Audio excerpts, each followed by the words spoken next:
You are listening to the INCJ podcast, Conversations about International Criminal Justice.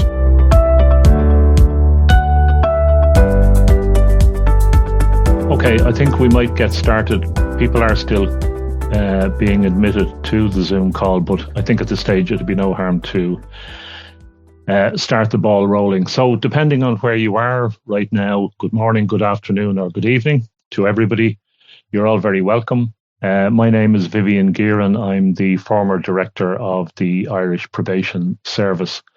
And it's a pleasure to be chairing today's webinar on implementation science and its application in criminal justice, and particularly in probation, parole, as well as custodial operations. Thank you all for joining us from what I'm sure is a wide range of jurisdictions, organizations, and professional backgrounds.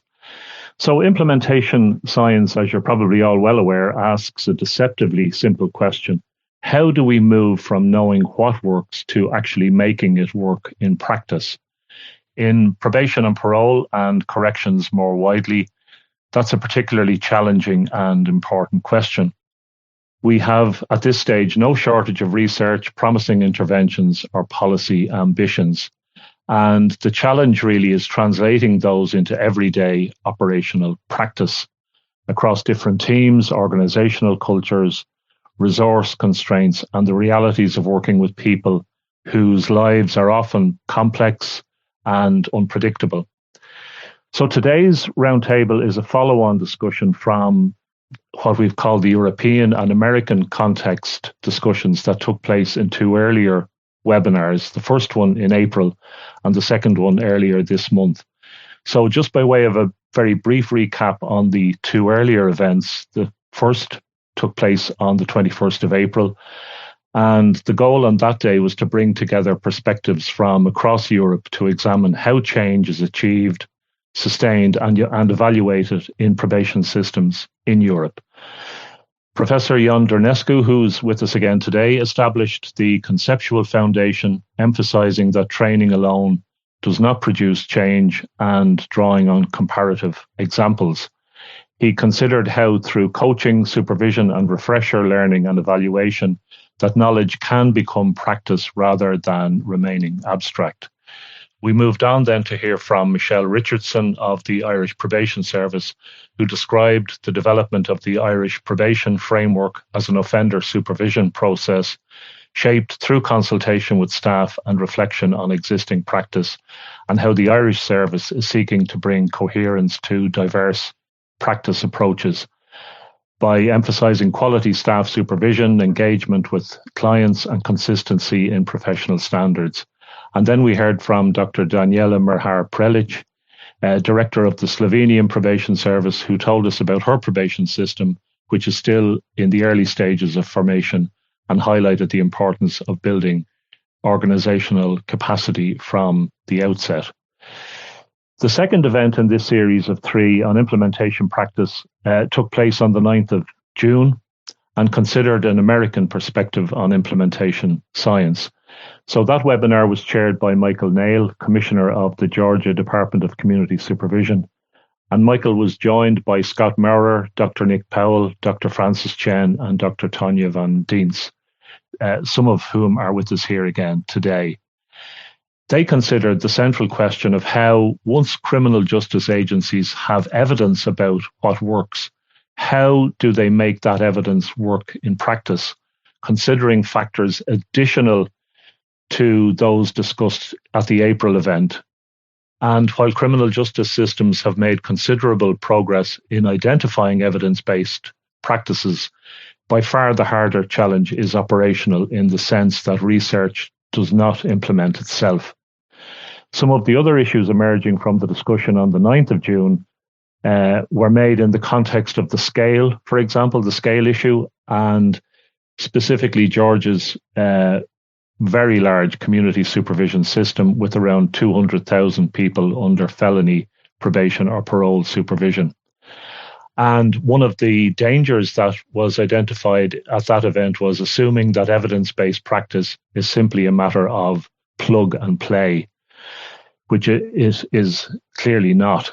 The discussion also considered the context of frontline delivery and how practice models ultimately depend on the officers who have to use them in everyday supervision.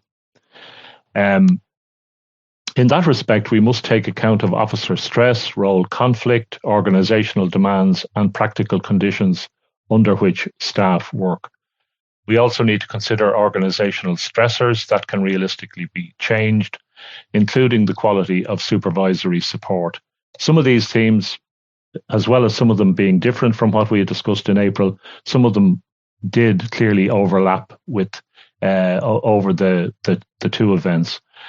The discussion in June concluded that really strategy and research are inseparable, and in order to be flexible and adaptable, strategic plans should be written in pencil, not pen, was the phrase used. Also, that leaders must be willing to say no when an idea does not fit current priorities or the timing is not right. And additionally, as Tanya described that day, implementation is a multi-level process, and in order to secure buy-in from frontline staff, leaders must explain the why from the outset. So today's discussion is about bridging the gap between knowing what we know works and actually delivering that in practice for effective outcomes. And while the earlier events took a particular focus, we're hoping that today's discussion will open things up, give us a chance to tease out the relevant issues a bit more. Maybe some of the panelists today have had additional thinking regarding those issues since the previous events, and we might get to explore those hopefully in more detail. So we'll be exploring how implementation science can help us understand not only what to implement, but how to implement it effectively, sustainably, and at scale. And that includes thinking about leadership, organizational readiness, staff engagement, fidelity and adaptation, data and continuous learning, and ultimately how these influence outcomes for people under supervision and the communities that we serve. So we're very fortunate today, as I said, to have an excellent panel of contributors who bring expertise from research, policy and operational practice. And once again, we are delighted to be joined by Professor Ion Dărnescu of the University of Bucharest in Romania, Dr. Nick Powell, Director of Research and Strategic Planning at Georgia Department of Community Supervision, Dr. Francis Chen, Georgia State University, Dr. Tanya Van Diens of the University of North Carolina at Chapel Hill, and we're also joined today by Ms. Lena Canty of the Learning and Organisational Development Unit at the Irish Probation Service. So I want to thank all our panellists who will share insights into the frameworks, methods and lessons that can help organisations navigate the often challenging journey from evidence to implementation. Briefly, what's going to happen today is when I finish now on my introduction very shortly, I'll be inviting the panelists to come in and introduce themselves and say a little bit about their take on implementation science. And we'll be running the event over the next 90 minutes max. And hopefully between now and then, we will have a very fruitful and engaging discussion.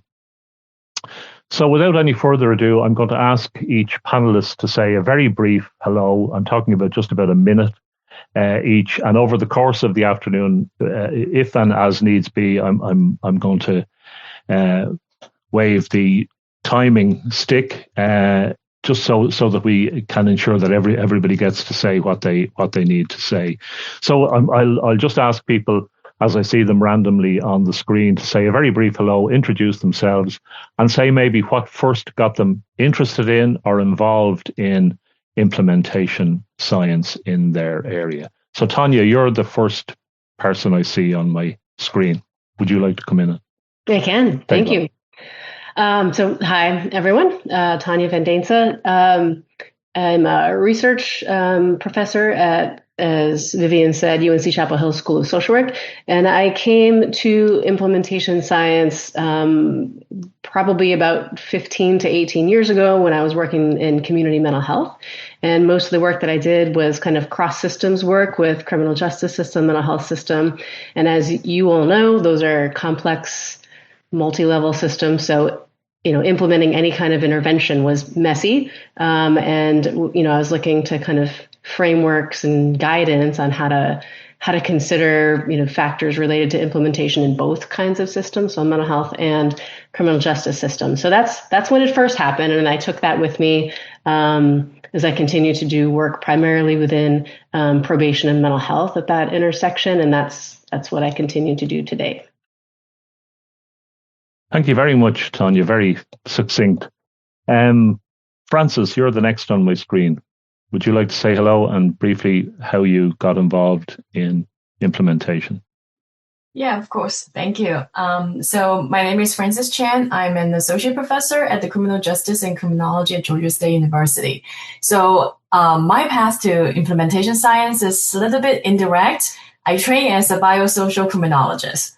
And I study like stress physiology and behavior, kind of work with active offenders and also with children with externalizing problems. So I don't really do much with the agency early on in my training. It's kind of like just stumble upon it when I start the position here. And I think the agency here, like the Department of Community Supervision, they are very welcoming with different kind of research approach. As you can see, because my approach is very different. It's more biosocial. The kind of framework, but then we kind of hit it off, and then they start to work on something about what make it work. And for me, I mostly focus on the human factor, so the psychology and also the biology side of the person who is delivering those mechanisms. So I think that sums up what I kind of how I get into it. Thank you. Thanks very much, Francis. Already from Tanya and Francis, I see it's really interesting that you've come from different areas completely than the criminal justice system, but ended up within the criminal justice system, which has all sorts of interesting aspects to it. Jan, how about you? Yeah, hello everybody. It's so great to be here and to see so many familiar faces and familiar names. Amazing. I'm a professor at the University of Bucharest, Romania, and I come across again lately, let's say, with the implementation science when delivering training on core correctional skills. Just being concerned with how to make this training as effective as possible, I rediscovered the implementation science and implemented some of its principles in different countries just to make sure that actually the training is transferred to practice, and not only that, but also avoiding drifting away from the skills and how they should be practiced in a kind of real world. So this is how I rediscovered, let's say, the implementation science, and I'm a big fan of this science, if I may say that. Thank you. And thank you, Jan. Again, really interesting aspects of your journey that I hope we'll get into a little bit more of later. Lena, would you like to come in and say hi and how you came to or involved? Thanks a lot, Vivian. Hi, everybody. It's great to be on, and thanks, Vivian, for inviting us to participate. So my name is Lena Canty, and I'm a senior probation officer with the Irish Probation Service, and I'm part of the learning and organisational development team. So we're involved a lot in staff training and staff development. So my first introduction really to implementation science was about 2.5 years ago, when the service, I suppose, embarked on implementing a bespoke framework for supervision framework in across the Irish Probation Service, known as the Irish Probation Framework. So the service, I suppose, really wanted to ensure that we went about that in the best possible way and with the best chances of success. So we engaged, I suppose, an implementation science expert. So as a training and development team, we would have had a number of consultations with this expert, Eleanor McClory, around how best to go about implementing the framework. So that was really, I suppose, my first introduction. I hadn't really any experience or knowledge of implementation science prior to that, but I'm certainly a convert to the importance of it in terms of particularly around any kind of organisational change or change that you're trying to bring into a system. I think it's really, really important. So that's my background to implementation science. Excellent. Thanks very much, Lena. And finally, Nick. Hi, Vivian. Hi, everyone else. So for me, it's a little bit different. So I actually came up through the ranks as a probation officer, and specifically as a specialized mental health supervision officer, working on a caseload of exclusively people with mental health needs, and trying to, problem solve, lengthen the resources, and improve outcomes. And one thing I saw as an officer and as I progressed through my career as an assistant chief was like just how much officers were tasked with doing.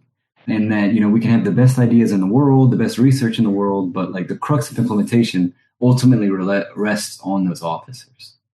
And, and then seeing some of the, different circumstances that people on probation and parole are dealing with, it led me to study sociology at the university level. And I did my dissertation on officer well-being, some of those individual factors that like Francis was talking about, and learned that through my studies that, the more people with mental health needs on an officer's caseload, the more, the more likely they were to experience, emotional exhaustion, organizational stress, and depressive symptoms themselves. So, taking that information and then doing my career and moving into strategic planning and research for the Georgia Department of Community Supervision, we started learning that, people in mental health supervision weren't faring so well. And specialized mental health supervision, what's considered a best practice, wasn't doing anything to improve outcomes. So I actually partnered with Tanya Van Danza from UNC, who was the first one you called on, Vivian. And she was actually the one who introduced me to implementation science. And so we stopped thinking about like, okay, specialized mental health supervision is not working, so let's throw it out. We stepped back, we looked at the research, like the research I did in my dissertation on officer well-being, and started having conversations about like, okay, how can we better position the officers? What implementation strategies can we undertake so that they're better positioned to be able to implement that evidence-based practice, implement that specialized mental health supervision that we're asking them to implement? So that was kind of a big, a pivotal moment for me when we started working from. So me and Tanya, and I'm sure it'll come up more. We brought in a clinical case consult, a therapist, for the officers, not people on supervision, with the idea of if we can take better care of our officers, they'll take better care of the services. So we implemented an implementation strategy so that specialized mental supervision could take root as it was designed. Really interesting again, Nick. A whole lot of stuff. I was going to start recapping on some of those points, but I won't because I'll just let the conversation evolve maybe a little bit. And maybe, Nick, then if I can stick with you for the next question, which I was going to put to the panelists, which is about it often strikes me that when any of us talk about implementation, at one level, it seems to be obvious what needs to be done. We're all on the same page. And yet there is a certain leap to getting acceptance of what needs to be done and then doing it. So what would you say or do to convince a colleague or colleagues that implementation science was important for their practice, for improving their practice, for making their practice the best that it can be? And I'll come to the rest of the panelists on the same question. Okay. Yeah, Vivian, one thing that I always say is that, evidence-based practice is a verb, not a noun. It's not something we get to set and forget. It's not something that, we found off of a shelf. It's something that we're constantly doing. And so that's why when Tanya introduced me to implementation science, I kind of fell in love with it because it started recognizing implementing evidence-based practice as an ongoing effort, where up until that point, I feel like I was kind of trained or kind of just defaulted to thinking about, it was all about the rollout, all about the launch. But implementation of an evidence-based practice is so much more than a go live date. It's about constantly refining, making adaptations so that we're making sure that we're building capacity for our frontline staff to be able to implement these initiatives how they're intended. And that's how we're going to get the better outcomes, hopefully. Okay, very good. Tanya, would you like to come in on that question as well? How what would you say or do to convince a colleague or colleagues about the the importance and the value of implementation science for their practice?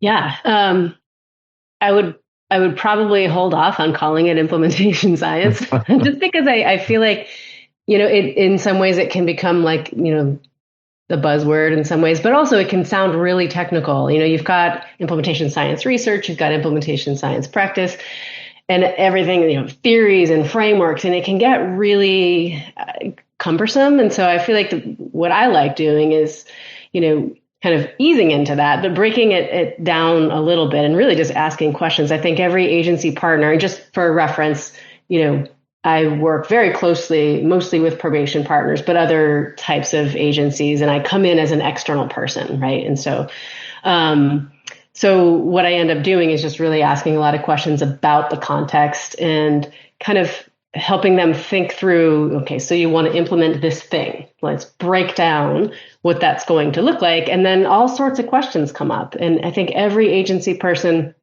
has like a story of how the best laid plans didn't work out because this happened, or, there was a transition in leadership or whatever it might be. And so I think I kind of ease into the topic that way, and then probably talk about theories and frameworks, but not in a researchy kind of way, in much more practical way. And so we might think about like behavior change mechanisms would be like a technical way to say that, but it's really thinking through like, well, how do you change the capacity of someone? Or how do you change, someone's confidence in their ability to implement that? Well, that's all implementation science, is behavior change theory, but we don't talk about it in that way.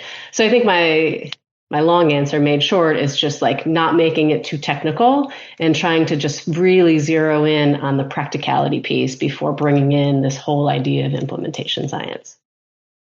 Okay, great. Yeah. Again, a whole lot of stuff, a whole lot of points in what you've just said, Tanya. Just before I move on to the next panelist, can I just remind everybody, if you have questions or comments that you want to make, please do put them into the chat function, and we'll deal with them at the appropriate time. Certainly when I get to open up for a wider discussion. So please do put your comments. I'm sure a lot of people on the call have a lot of experience of their own perspectives on implementation, their own experiences of implementation, maybe, or their own curiosities, and as Tanya has just said, their own questions that they have that they want to ask. Okay, can I come then to Lena, maybe? How would you approach that issue of what would you say or do to convince colleagues? I'm sure you have been, and you are in the thick of that in the implementation of the Irish probation framework. Yeah, absolutely. So I think it's probably picking up really on a couple of things that Nick and Tanya just said there. I think a really important thing that I suppose is really what we have learned from implementation science. So I think it's focusing on those real practical things that make, I suppose, something like that you're trying to implement to make meaning for people. And I think, like Nick said there, it's more than just a go live button. And I suppose one of the things that we've really learned is the importance of that kind of ongoing collaboration and consultation with staff. So, we, I suppose, learned that through implementation science, that it's really important that it's not just training and then give the people the manual and off you go and implement it. It's really important to bring people back and to hear their experience as they're implementing. So we established communities of practice in the probation service to really support staff, to give them a space to reflect on the changes that were being implemented, to reflect on what was, the enablers and barriers to those changes. And they're things that we've really learned from implementation science. One of the other things I think you mentioned as well, Vivian, is around the scale and pace. And that took us a bit of time to get our head around, really, in terms of, the time that it can take to implement changes. So it was really important that we had, an important kind of infrastructure around the the implementation, and also that we appreciated the time that it was going to take to implement some of these changes. So I think to convince people, it's really focusing on, we've seen those benefits in real time. You know, we've seen, I suppose, that taking a kind of scale and taking things in a phased approach to implementation has worked for us. And then also that ongoing kind of feedback loop with staff has really been critical, you know, really hearing from staff about, you know, what the benefits are, what additional maybe training or supports they need. So that's been really key. And all of that, I suppose, has come from implementation science. You know, so it's been a different way of doing things that we might have done in the past.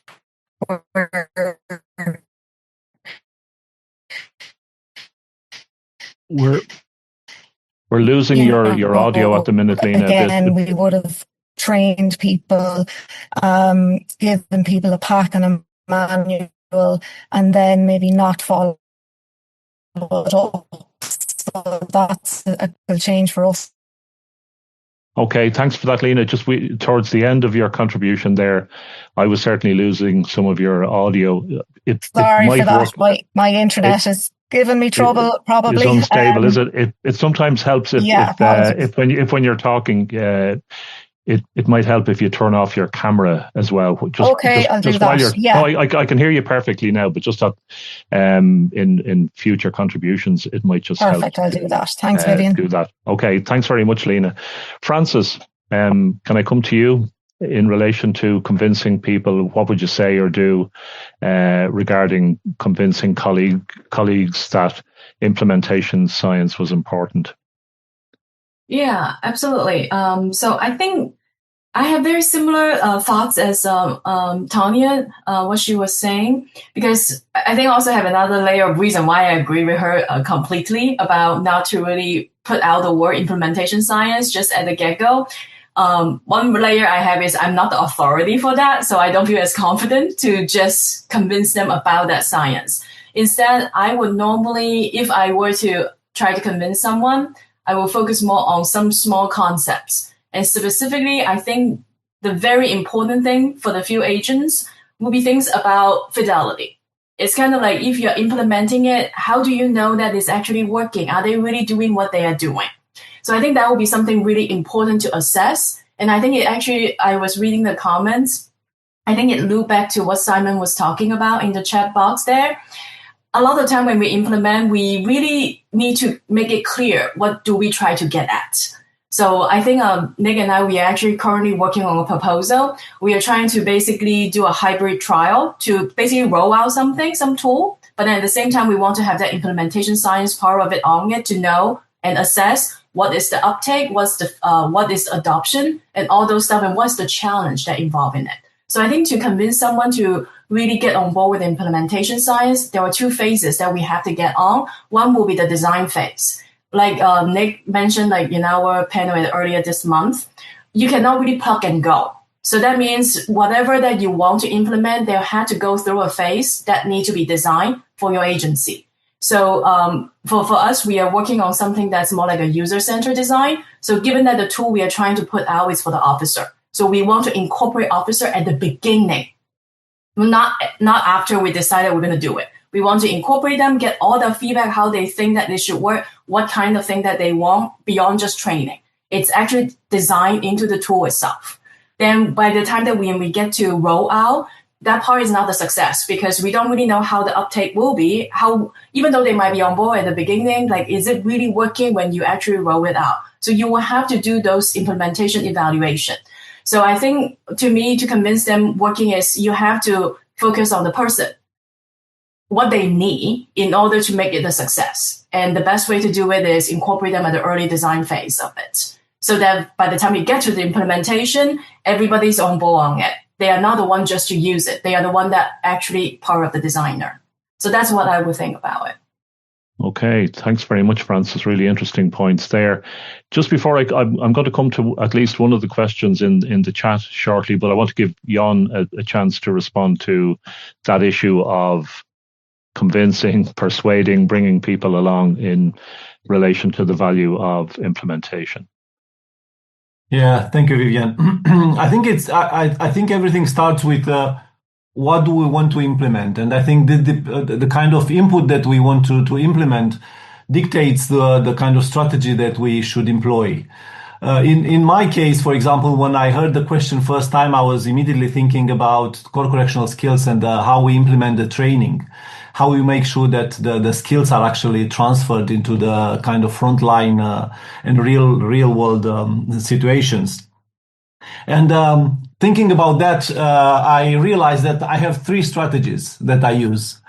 The first strategy is to appeal to the meta-analysis and the research showing how important implementation is. And I have some favorite, some very important meta-analysis, the Fixen one from 2005, I think, and others are very, very convincing, showing how important it is to take a kind of strategic approach into the implementation of a new skill. So that would be the first strategy, using science and meta-analysis and systematic reviews, showing results, discussing about the 10% problem, and so on.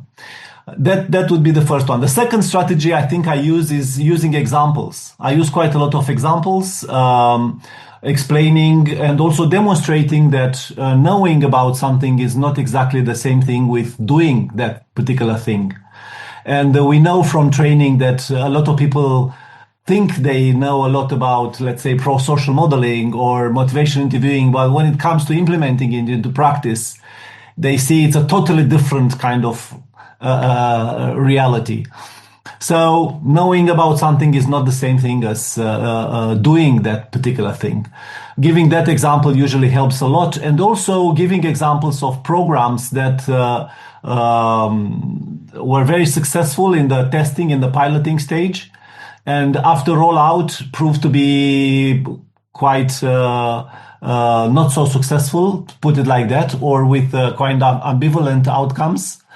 Of course, I'm talking about the most famous example, the reasoning and rehabilitation program that we all know what happened at the beginning of its implementation.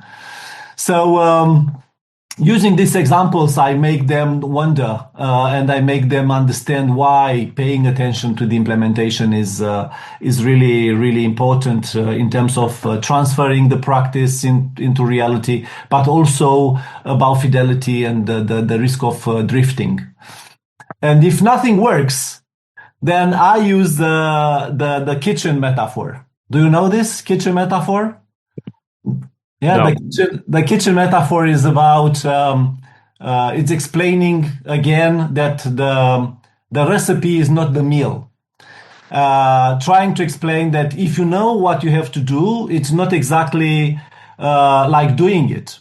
You really need to start using that recipe. And then when you do that, you realize that it's important what kind of equipment you have in the kitchen, if the chef is exhausted or not, if you know the ingredients are of the good quality and so on. And that's why in many cases, the same recipe can produce actually different meals.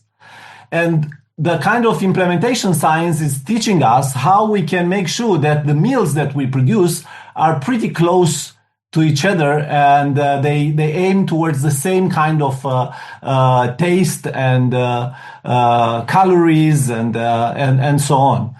So, and usually these kind of metaphors and examples, they work quite well in the training environment, and hopefully it can work also in the program development or policy implementation. But this is how I do it. I'm very happy to learn so much from the others. Thank you. That's excellent, Jan. I love the kitchen metaphor. It really brings the whole issue on in so many ways to life. I'm going to come to a question that's been raised in the chat by Simon. Just as I do that, one of the points that has struck me from numerous contributions so far that people have made is that how different the implementation that we're talking about is to other types of implementation, that it's not about a launch, it's not about a go live announcement and everything falling into place. And I suppose that's raising in my mind a question about, have we been too influenced in how we work by ICT type initiatives that do operate in a very technical way and have a launch and a go live and a testing and so on. And that whole area of traditional project management. And I'm wondering, have we been too influenced by that approach in terms of the implementation we're talking about? And the question that Simon asks is, he asks, what outcome are we talking about implementation towards? Is implementation about technical employment, about adoption by staff? Is that what implementation is? Or does it mean integration into practice, measurable improvements, sustainability, or some or all of the above? And you've mentioned the next bit, Jan, already, that we do need to define clearly enough what successful implementation looks like.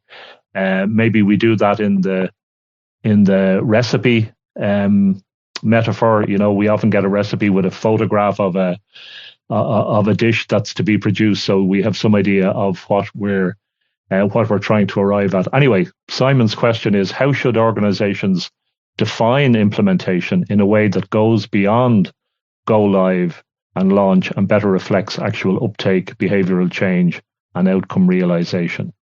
So that's a big question in a way. I'll open that to people on the panel in general. Does anybody want to jump in on that? Don't be shy. I can jump in and lean on a framework, which will maybe going to be a predictable answer. I mean, so this is where I feel like it's the answer is like yes, yes, and I'm not sure it's super helpful to just have a measure of it's implemented, right? Because I don't think that really exists, right? Because that implementation is so multifaceted. You can think about, frameworks that I often use would be the Enola Proctor. This is a very, very academic sounding, but basically there's a number of different implementation outcomes. And one of those might be adoption or sustainability or acceptability. And I think all of these are really, really important. And I think that's what makes it a lot more dynamic when you think about it. So something like acceptability as an implementation outcome basically means like, do people like the thing, right? Do they think it's acceptable? Is there satisfaction or appropriateness, which is this the right fit for this thing? And when I say thing, I mean intervention, whatever you want to call it. Is this thing the right fit for the agency for right now?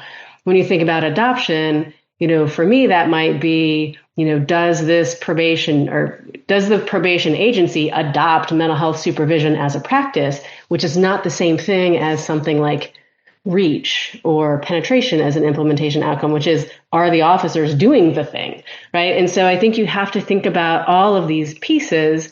And of course, as a researcher, and I think as any data-driven person, you're going to want to try to put some kind of number on that, or some kind of measure. I shouldn't say number, whether that's getting some, narrative qualitative feedback from people about what they think about this, right? That's acceptability and appropriateness or fit. Or if you're actually measuring, utilization in a case management data system like we do in Georgia, like we do in North Carolina.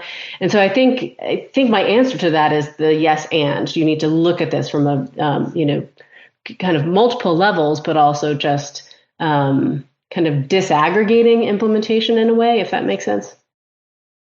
Okay, yeah. Really important. Anybody else want to come in on that issue? The question of how organizations define what comprises implementation. I think I have one add-on thoughts about this. If I may, I think there are two big categories that might be helpful to think along.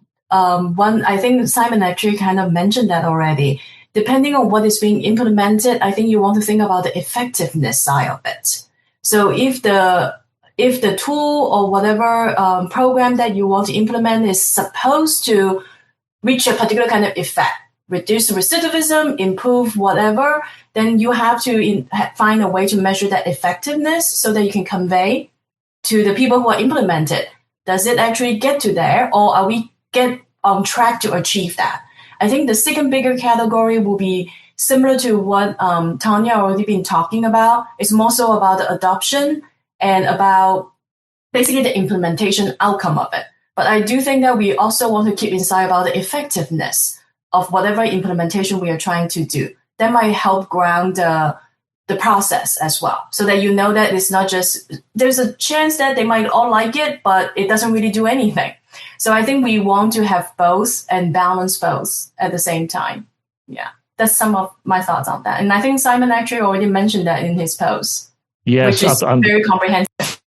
It is. And Joseph Arvidsson has also made a similar comment to that last point you were making, Francis, about the whole issue of recidivism or revocation rates, data sharing, data-driven feedback. How important is that in terms of measuring, if I'm paraphrasing Joe correctly, in terms of measuring ultimate implementation? I'll just let you have a think about Joseph's question, and I'll let Jan come in because he has his hand up as well at the moment. Yes, just thinking out loud on this question. I think it's a very important question, and I think especially in the criminal justice sector, we are quite tired of having this kind of top-down decision making or policy imposition. And I think it's a very good time to challenge that and find a way to encourage also bottom-up approaches to this kind of changes. And in this respect, I do think that a very good way of encouraging or promoting implementation is by talking to staff and understand the problem very well, and then develop the solutions together with the staff. And then I think once we develop acceptability and ownership, I think implementation would go faster and easier within the organization. And in this respect, I think if we also look at the design thinking approach with the first stage, which is empathizing, I think it's when we really understand the problem that we try to solve with a training or with a policy or with a new tool or whatever, I think it's a very good kind of starting point for any kind of implementation to understand the problem and then to design, to develop the solutions together with those involved. And therefore, implementation, I think, will go more spontaneously, let's say. That doesn't exclude the kind of strategic and structured approach, of course, but I think the dynamic would be different. Okay, you're reminding me, Jan, of a phrase that I think I first heard from you, but I'm not sure if you're the inventor of the phrase, which is about practice-based evidence as well as evidence-based practice, which I always found really interesting to contemplate. And as far as I recall, it was you that I first heard using that phrase a number of years ago. Is that the kind of thing you're talking about? The issue of practice being informed by the evidence, but that need to engage with staff and to learn from what their direct experience is in implementing whatever we're asking them to do. Yeah, I'm not sure that's my phrase, but is it not? I don't think so. But anyway, it sounds really good. I like it. I agree with you. But I do think that the more we understand the organizations, I think especially the coercive organizations that we belong to or we work with, I think the more we understand how important the kind of buy-in and the staff engagement is. It's incredible. There are so many ways for staff to resist or to avoid implementing new policies or new strategies or new tools you cannot imagine. There are a lot of studies, especially in England and Wales. I remember reading some of them and being surprised on how creative staff can be. So that's why I really think that if you really want to create a good organizational culture, you really need to start bottom up as well. Maybe you can have some top-down ideas and so on, but bottom up, I think it's a more sustainable and more solid approach to implementation. Okay. And just going back to Joe's question, how would other panel members feel about that question about recidivism or revocation rates in the context of measuring implementation? While it may well be, as Tanya and Francis have said, important to measure acceptability and implementation, reach, penetration, and so on. But how important down the line is it? Should we be thinking about implementation? Part of the component of implementation being to see what impact is the implementation having on recidivism or revocation rates. And Joe does raise the question that not necessarily all organizations would gather that information. Without labouring the point, but others may want to come in on that from the panel. Nick, are you looking like you're formulating, or anyone else? Maybe not. I'll just maybe come in. I'll just turn off my video. Can you hear me? Yeah, I can hear you very well now, Lena. Yeah. Yeah, perfect. So I think in terms of us measuring our framework against recidivism, we're not there yet. So I think it's about looking at what does success mean at different points of the implementation process, if you like. But I think in terms of the importance of it, it's vitally important, because I suppose that's the why we're doing it, isn't it? It's to try and improve outcomes. But I suppose in terms of looking at how successful implementation is, it's looking at how do you define success at different points of the implementation. So, so I think it's about thinking of it in kind of the short term, medium term and long term, in terms of what success looks like, I suppose. Okay. Oh, Vivian, could I come here? Sorry. And I think what I was kind of trying to going back and forth to my practitioner and my academic brain, I think Lena makes a good point in the sense of we have to track outcomes, because ultimately that's what the public wants to hear about. It's not something that can be ignored. But when it comes to managing the day-to-day work, when it comes with implementation, I think in the past, we kind of we roll something out and we hold our breath, hope it does well, and then we look at this lagging effect of recidivism. That's right. But I think the best way I've ever heard it put is it's much more like growing a plant. There's not much you can do to the plant, but you can work the soil, you can make sure it has sunlight, water, and all that. That's the implementation outcomes that we should be focusing with. And if you'll indulge me, I'll share a quick story with you. One time, Commissioner Nail, who chaired our panel, me and him were presenting some data to a board for our organization. And one of the things that we presented was a 68% employment rate. And I stood there with the commissioner while he got peppered with questions about the 32% unemployment rate.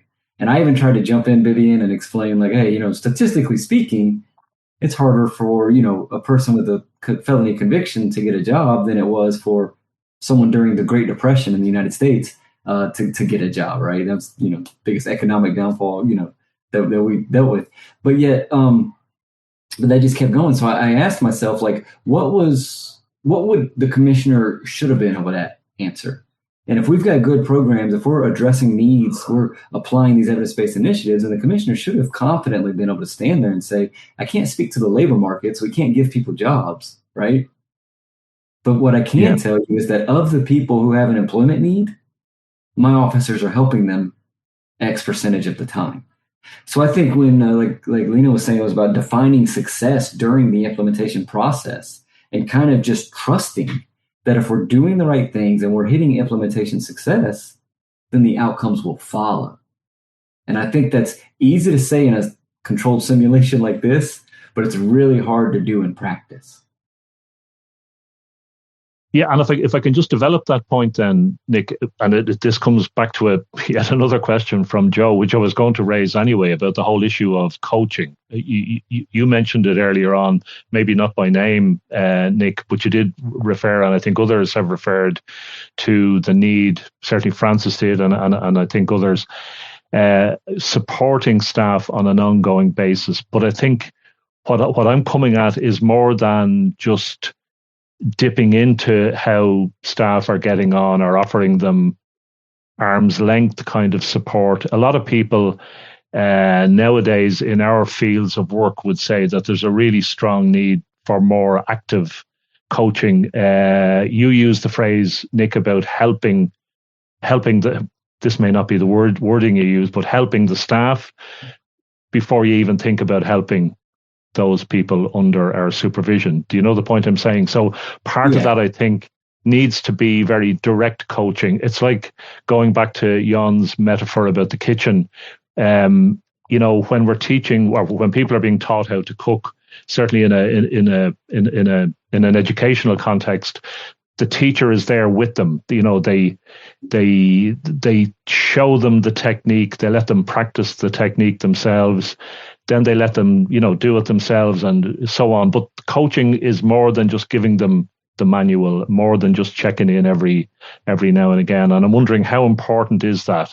And do we pay enough attention to that coaching aspect of the staff at a more in-depth level? Lena, you might be already doing that, or have been doing it in the Irish context, or not, or other people may be too. I suppose one of the things that, sorry, I'll just turn off this in case. One of the things that we have implemented as part of the framework is communities of practice, and they happen quite regularly, where we're bringing staff, I suppose, back after they've done the training, and that there's a couple of functions to that. The first is trying to, I suppose, reinforce some of the messages that the training delivered, I suppose, and then also allowing space for reflective practice and also to hear feedback. So I think a number of people have spoken about that, about the importance of that kind of approach, ongoing kind of collaboration and having those feedback loops. And I suppose the grassroots approach, because one of the things that we've learned, I suppose, through the communities of practice is, that helps to foster innovation as well. And that staff sometimes have the solutions, that can help with implementation.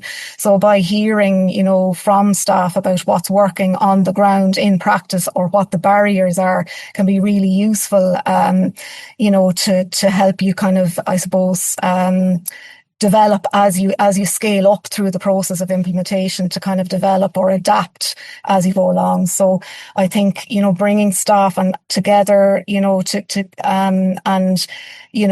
that coaching element, I suppose, a community of practice is more that peer learning as well.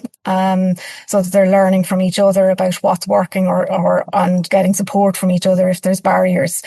And we also had a coaching style training program for managers as well. So again, that's something that we would have learned through, I suppose, the implementation science approach. When you're, I suppose, implementing any kind of significant organizational change, is looking at what the learning needs are of all of the service and the different grades within the service as well. So that's been really important, I suppose, as well for us to take on board, Okay, thanks very much for that, Lena. Martine Evans has raised a couple of questions which are kind of connected, I would suggest. They're in a similar vein to what we've just been discussing. And Martine says that what we ask staff officers to implement must be seen by them to be valuable in terms of what it's offering them. And similarly, she says, or in a similar vein, she uses Jan's metaphor of the recipe, and saying that sometimes at an organizational level, and this kind of adds on to what you've just said, Lena, it's useful to start with pilot or trial areas, and success that is perceived there can lead to a hunger for change in other areas. So to what extent have you seen, or do you think that it is really important to demonstrate to staff who are being asked to implement that this is not just an additional add-on kind of role or task that you're asking, that it is going to add value to what they do. That's one aspect of the question, and then the other is the whole aspect of pilot sites or trial areas versus the idea of going for organization-wide implementation.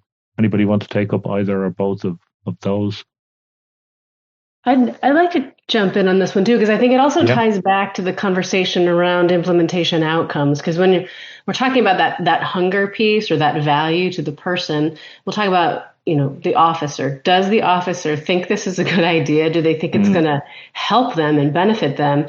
Which goes back to those ideas of acceptability and appropriateness and fit, right? And so an example, Nick has been mentioning kind of this or alluding to this pilot that we're doing in Georgia around clinical case consultation, which is that coaching for the officers, mental health officers. And we are in, and I won't spill the beans, Nick, but we're in the middle of the analysis. And really it is high satisfaction from the officers. What they're saying is, we need this to be able to do this really hard job. Like, we're working with people who, have active hallucinations in our office, and we need to kind of get coaching. And the coach is a mental health clinician.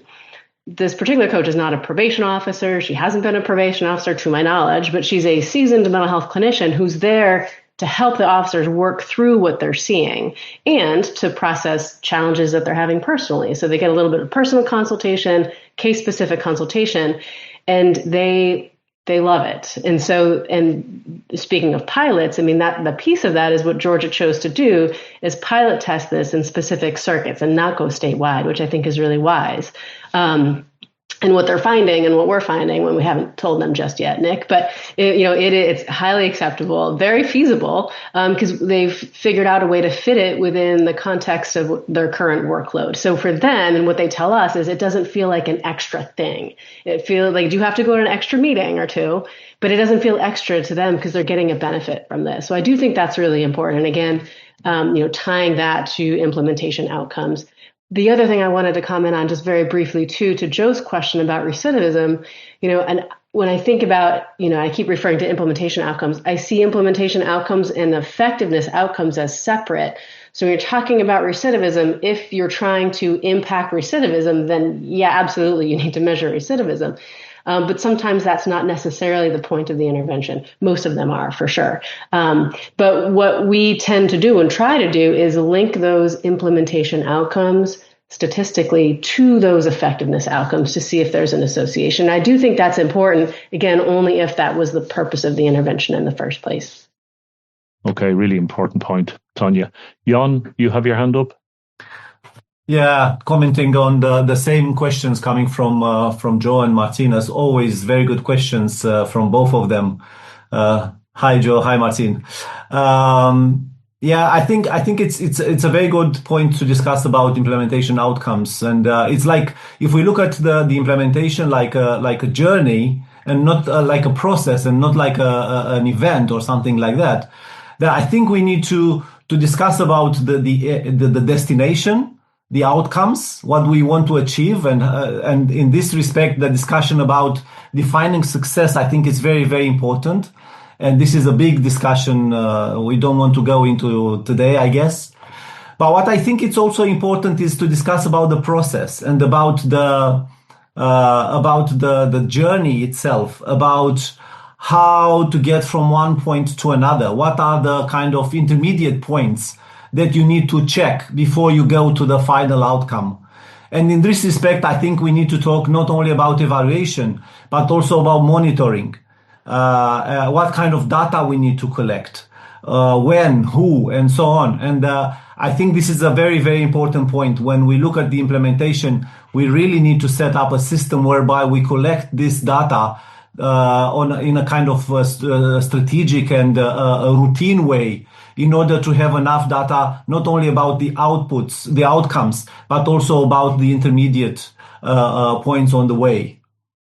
I think that's an important topic in this respect. Thank you. Okay, excellent. Thanks, Jan. Okay. Anybody else want to come in on that, or I'll move on to another question? No? Okay. There's another really interesting question, and I was going to raise it myself, but Martina has beaten me to it. So she makes the point that we need to listen to and value what resistant members of staff have to say, and also raises the issue about organizational or institutional goals and accusations of managerialism, which is often used in a pejorative way of terminology, or Martina says Mac justice, Mac probation, or what I've heard it called McDonaldization, which I think has got a very bad name. And on the other hand, if the goal is to ensure that people are entitled to and get a similar level of good service, it's arguable whether or to what extent that may be a bad thing. So Martina finishes then with asking the question about being able to distinguish evidence-based practices and science on the one hand, and on the other hand, institutional or organizational implementation, which may have other agendas or agendae at play. It's a kind of a complicated question, but I think a very real one, and something that certainly leaders within the criminal justice system often face when trying to implement an organizational wide change or development. To what extent are staff being imposed with managerialist strictures? Anybody want to come in on that? I think it'd be really interesting to hear panelists' views. Nick, would you like to, given that you're in a very senior leadership position in a very large state and organization, and that whole idea of what we're trying to do and implement evidence-based practice, and to what extent that can be seen, rightly or wrongly, as imposing managerialist structures and strictures on staff, and how you deal with that. Yeah, I mean, I think, and thanks, Vivian. I think the biggest way to deal with that is to keep the human in human service. So you got to remember, I mean, people doing this community supervision work are doing it because they want to help others. They want to serve their communities. And that's evident in our mission, why we exist. So I think for a leadership team, when you're trying to roll out an evidence-based initiative, it can't be to be innovative for the sake of innovation. It can't be to lead the charge, to build your reputation. It ultimately needs to come back to that mission, why we exist, serving the communities, creating opportunities for positive outcomes, breaking cycles of violence. So I think for leaders to be effective on this stuff, they have to remain mission-minded and vision-focused, so that we're not just talking about evidence-based initiatives as a separate thing. We're talking about them, as a integral part of us carrying out our mission and tying back to the call to service that we answered. Great points. Thanks, Nick. Jan, you want to come in? Yeah, if nobody else would, I would comment on this. I think we are talking about the implementation science as if it's a kind of monolithic concept, but it's not. It's just a set of principles and ideas, basically. So we really need to take it as it is and apply it according to the context. I think there is some sort of organizational responsivity we also need to pay attention to. We are talking about responsivity when we are talking individual clients, but I think we should take this concept at the higher level, at the organizational level as well, and look at the organizations as individual entities. They are not the same, and therefore we need to adapt our approaches when thinking about implementation according to the kind of, the type of leadership, the type of staff, the kind of resistance that you have in the service, the kind of resources that you find, and so on. I think we definitely need to find a kind of bespoke type of implementation based on the good principles coming from science, of course. Okay, thanks very much, Jan. And maybe what you've just said leads me into one of the closing questions that I have really is looking forward. What do panelists think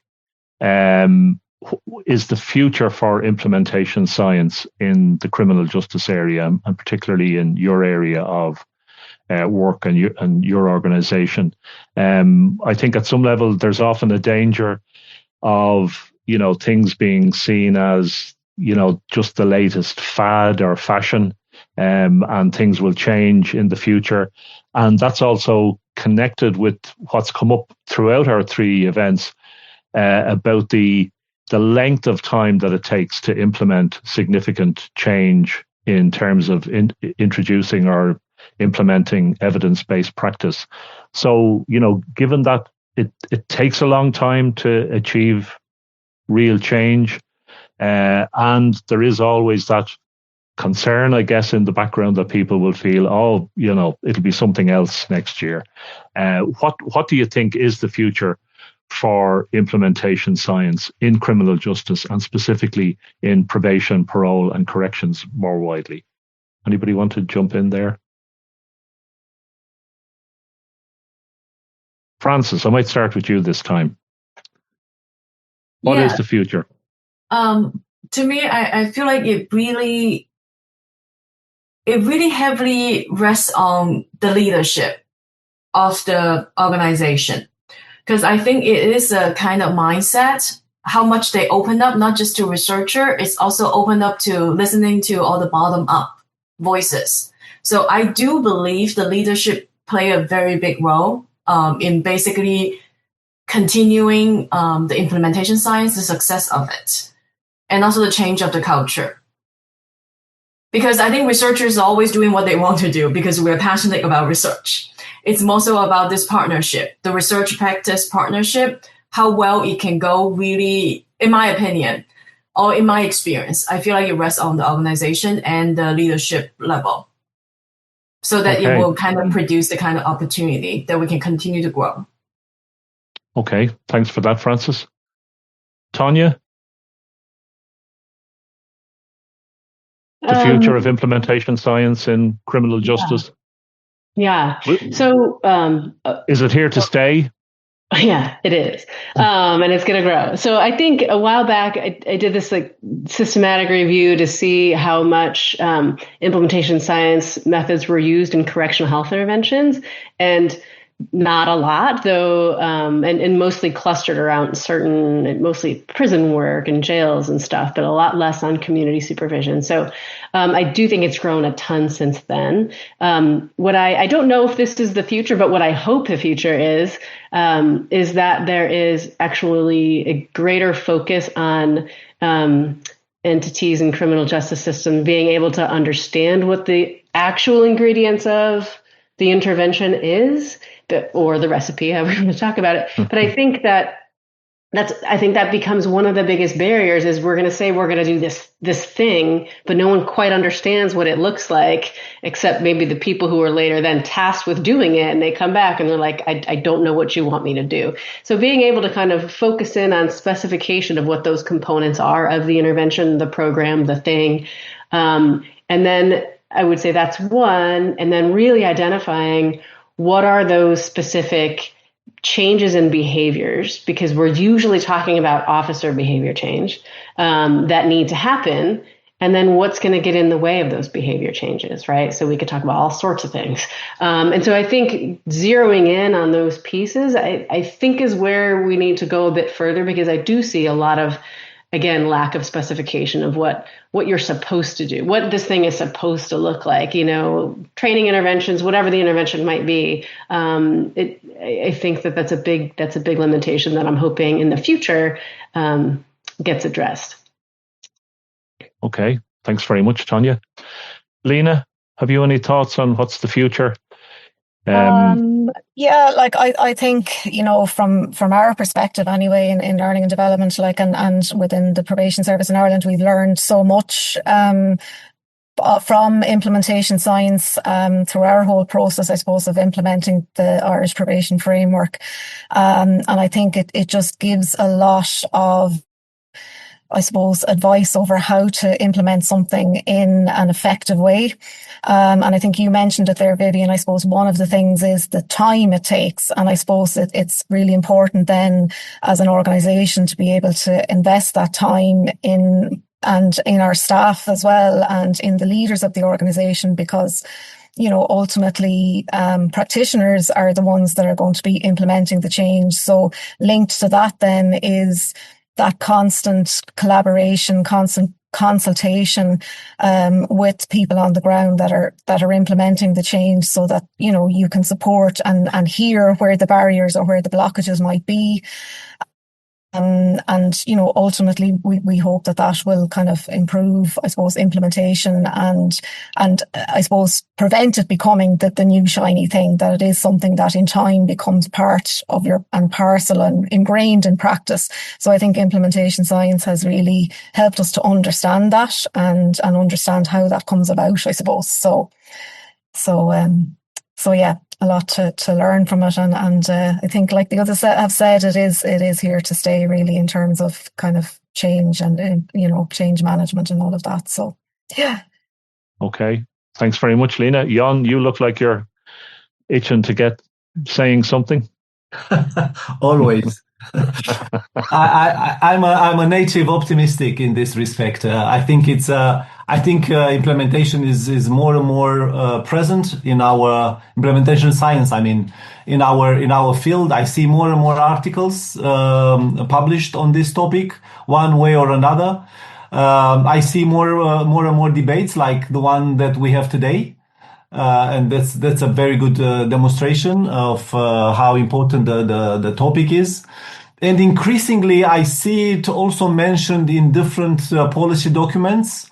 Maybe not as such like implementation science, but I see some of the principles reflected in documents like the latest Kyoto Declaration of UNODC. They mention quite often the importance of starting small, having pilot projects, learning from them, expanding step by step, and so on. And I think this kind of approaches are inspired by the implementation science, and probably sooner rather than later we will have this approach even more mentioned into the policy, cross-national, pan-national, let's say, policy documents that will even more enhance the use of this science. Okay, thanks, John. I see Steve Pitts has added a comment as well in the context of the current discussion, using the recipe and the cooking metaphor, and it's a very well made point about the fact that sometimes people, when they're cooking, chefs or whoever, end up making things that are really phenomenally good by not necessarily sticking to the recipe as they were given it. And I guess that adds to the whole discussion about bottom-up approaches to things. Nick, what about you? What's your take on the future of implementation science in criminal justice? Is it here to stay? Will it develop? Is there a danger of it being seen at some stage as just a fad, and we'll move on to the next bright and shiny thing? I think it's here to stay. I'm actually pretty confident about that. And I like Ian's point about it not being a monolithic concept, because I think the more and more it's a practice, right? And it's really a mindset of how we approach the work. So I think the implementation science, gives us some common language and all that, but really it kind of shifts our focus on the entire implementation process. And I think that what this will have, it may not be no longer be a buzzword or whatever, as these things tend to evolve, words change. But the principles and concepts behind it, I think, are going to get integrated in our field to make it for the better moving forward. Okay, thanks very much for that. I see Jerry McNally has made the point about recognizing the role of organizational and community culture, enabling the exercise of discretion, and flexible, purposeful relationships are important in the best use of implementation science. And going back to that point that's just been made a couple of minutes ago about being human in every sense of the word and supporting change. We're just coming towards the end of our time, so I have one final question, and I do want to thank everybody, all of our participants who have made comments or asked questions in the chat, and it's been really useful and helpful. And one question, part of what I want to ask is we didn't get into discussing it too much today, but I'm just wondering how we can use implementation science in the context that we've been discussing it in our communications with our external stakeholders, because they're such an important group in terms of how we communicate, what we do and why we do it, and establishing and building our organizational legitimacy and so on. So if anybody has any thoughts on that, as I ask this final question for our panel, which is, what will you be taking away from these webinars and this event today and the discussion on implementation in criminal justice as key learning? So if you're meeting somebody next week or tomorrow or whenever, or even just pondering the issues that we've been discussing, what would you identify as a key takeaway in terms of learning, and then hopefully taking it out into your organizations and workplaces? And as I'm giving the panelists an opportunity to answer that, I would encourage all of our participants, maybe it might be useful to have a think for yourselves. What do you think will be the key takeaways in terms of learning? So if I could ask the panelists to summarize their thoughts on that in terms of key learning, key takeaways from today's and the previous day's discussion. I might start with you, Jan.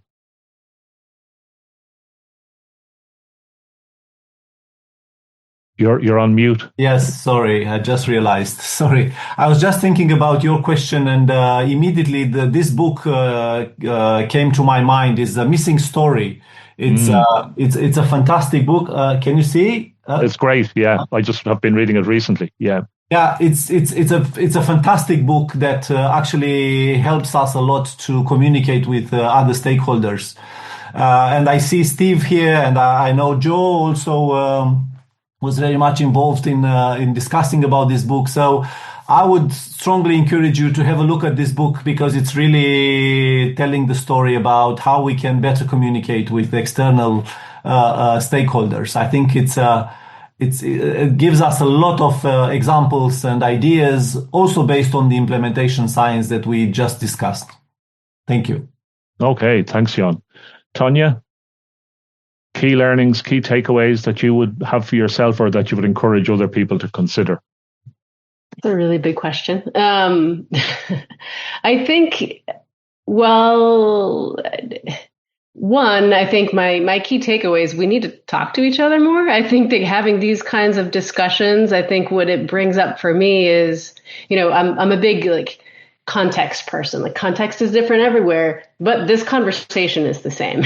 When we're talking about the different sessions of the webinars and what we're talking about here, we come from different places and we're having very similar conversations. So all the more reason to collaborate and to have these conversations. I think the more people talking about integration of implementation science within real world public institutions, for example, and not just living in academia is really, really important in making all of these methods and these tools practical. And I think that comes from just having very, very frank and real world discussions about the use of these methods within these spaces. So I think that's the main thing that's just bubbling up for me as we're closing out.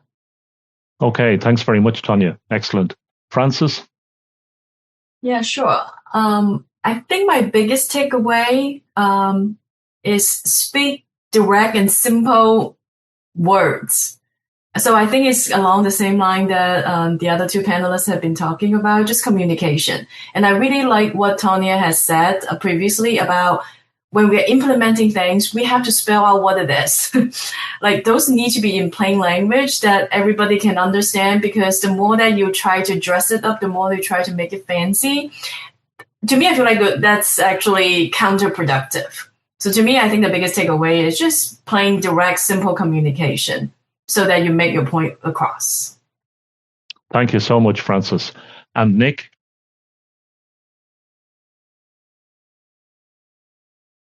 Key takeaways, learnings? Your mic is switched off at the minute, Nick, I think. Sorry, Vivian. I guarantee you what I said was profound, if you want to just wrap there. I've no doubt.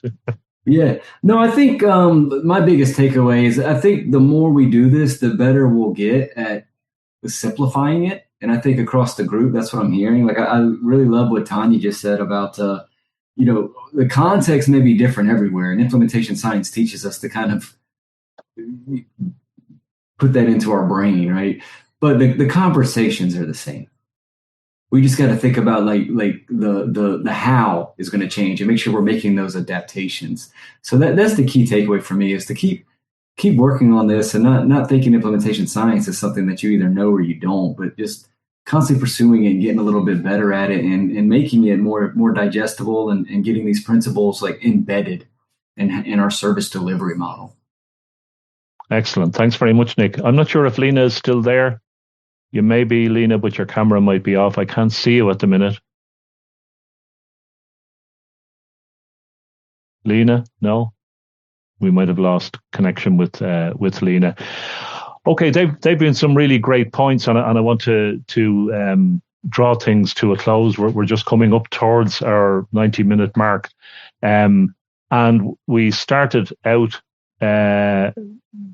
at the start of this series and at the start of today by posing what I said was a deceptively simple question. How do we move from knowing what works to actually making it work in practice? And I have various notes made from points people made, which have been excellent throughout the discussion today. I think maybe I'm a particularly visual kind of person. I really like the whole kitchen and recipe and all that goes with that metaphor. But if I can really zone in on some of the final few points there about the future of implementation. And from my point of view, I started working in probation well over 30 years ago. I know, for example, a former colleague, Jerry McNally, who's on the call today, started over 40 years ago in probation. And I think going back to a point that I think Nick, hopefully I'm quoting correctly, I think it was Nick who said it at one point today, that really, in terms of keeping the human in human services, we always are, and we always have been for decades in our work, wherever that has been, about trying to do our best and trying to implement what we knew in terms of evidence-based practice in how we did our work each day. I think a big change that has come about in recent years has been the application of the implementation science lens, which is much more focused. It's much more scientific, I guess. While the how, as Nick said, may change, what we're trying to do and how we do it, or why we do it, hasn't really changed. So that would also give me great optimism for the future, that we're on a very, very long-term journey, of which what we're talking about today is one phase in that. And finally, I would just finish by going back to one of the final points that Tanya made, which was about the need to and the value of talking to each other.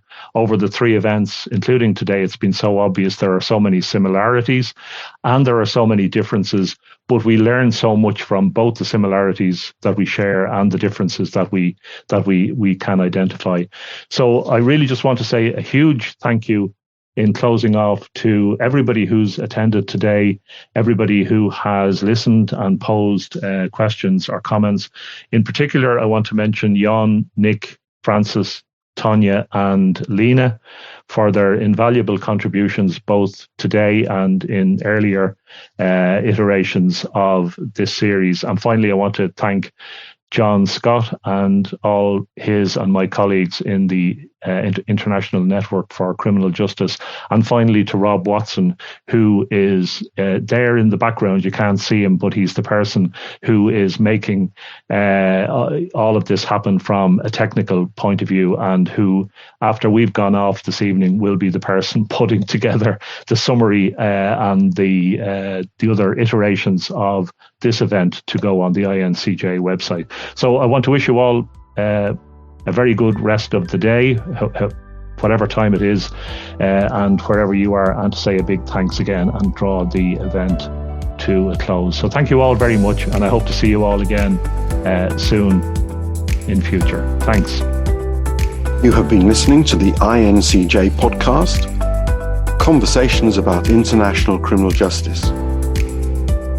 To find out more, go to our website at criminaljusticenetwork.net or follow us on Twitter at INTCJ Network.